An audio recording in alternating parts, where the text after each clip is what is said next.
тек қана қуанышты жағдай. Бірақ енді бізге де бір ауыз айтқандарыңыз дұрыс еді, Эдуарда. Енді осы жерде біздің ара қатынас тоқтады ғой негізінде, бірақ мен бәрібір де андай көп қыздарда болады деп ойлаймын. Енді іштей бәрібір қанша тоқтады десең де күтеді екенсің да, жазғанын, іздегенін деген сияқты, немесе бір хотя бы эфир біткеннен кейін де не үшін тоқтады деген сияқты бір болған жоқ та бұл кісінің тарапынан маған қарай сұрақтар. Осыншама болды ма менің бір тоқтат дегенмен осылай бітіп қалғаныма деп айтып, как будто ана әңгіменің бәрінен кейін я маған мама айтқан жоқ, я Айбек айтқан жоқ, андай бір ортада қалып тұрып да мен қазір.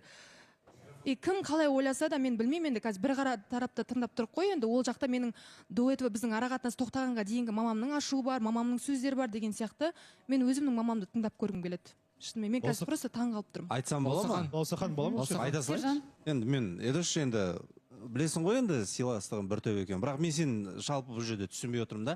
Бұл жерде негізінде мамаңы шақырып Айбекпен сөйлескенге